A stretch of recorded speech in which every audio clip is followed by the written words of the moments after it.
Well, here it is, Phantasm from 1979, or if you go by the copyright date, 1977, either way.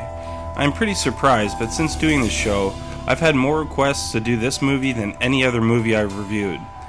Not having seen it yet, I must say it piqued my interest and I was pretty interested to see what all the fuss was about. Oddly enough, I think I found some special edition because the tall man basically gives a 5-minute overly dramatic intro in true Phantasm style. For some reason he sort of reminds me of Christopher Lee. There's a few Star Wars links in this film. The beginning is rather disturbing to say the least.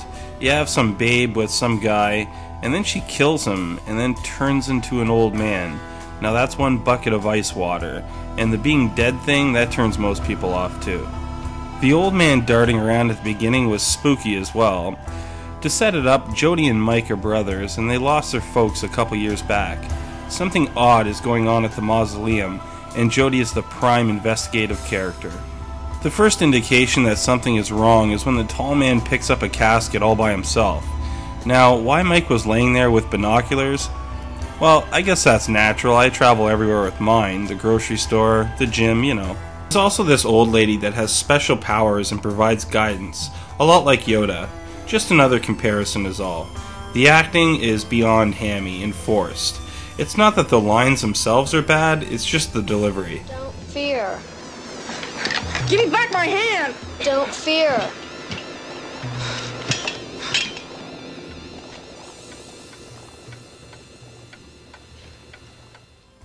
Also, Reggie and Jody on guitar, that scene couldn't move fast enough.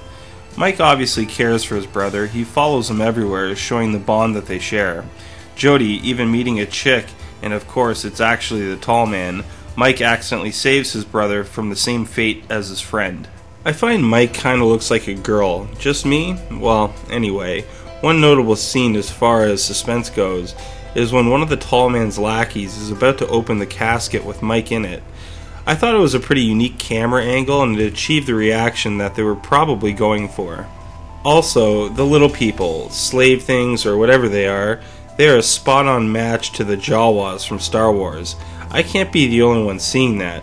Was that what they were going for? But really, what does it matter? The B-flick moves on. I'm just touching on some parts before I say what I think overall, but check out Mike. He gets locked in his room and then turns into frickin' MacGyver and makes a live round discharge with a hammer and a nail. Well, that's pretty impressive. And of course, what would a movie be without an unnecessary explosion?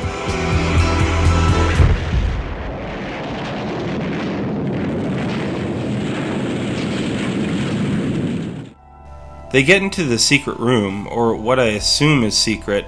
It's not like you'd invite people in there to dine or anything, and it's full of midgets and barrels. Don't recall seeing anything like that in any other movie, so again, this movie gets creative in what it lacks in terms of special effects. It's not until Mike steps through the portal that he discovers the tall man uses these short people as slaves, and they are short because of the high gravity in the realm. Believe it or not, this actually makes perfect scientific sense, so kudos Phantasm. Then, well, the house disappears, so I'm a little lost there. It's funny, it's the same house they used in A View to Kill, one of the James Bond movies. The movie winding down, there is a vague plan to drop him into a mine shaft or whatever, and then he makes a spooky appearance in the window to frighten Mike. It's actually a nice jump scare. It's odd. They seem to rid the man in the shaft, and then later on Mike wakes up. Jody has long since died, and his parents as well. Reggie is back alive, and is comforting him. And really, I think you could take any angle you want on what happened at the end. It ends in typical 70s horror fashion. I know this was a B-movie, and the special effects were subpar even by B-movie standards, but the plot was interesting, I'll give it that. But uncertainty at the end, left in the dark to what the tall man's motives are, etc., lent to the film. Although it was serious, it had an innocent tone to it, I think making it watchable in almost any age group. I applaud what they went for given the slim budget, and the director, Don Coscarelli, worked hard, editing, directing, writing, and doing the photography. You name it, he was a workhorse, so hats off to him for that. It's a little off the wall, but certainly something I would go back to from time to time. And in the future, maybe the rest of the series will be reviewed on the channel as well. I can see why it has a following, and thanks to the fans for bringing it to HMRG's attention. And thanks again for watching. Take care.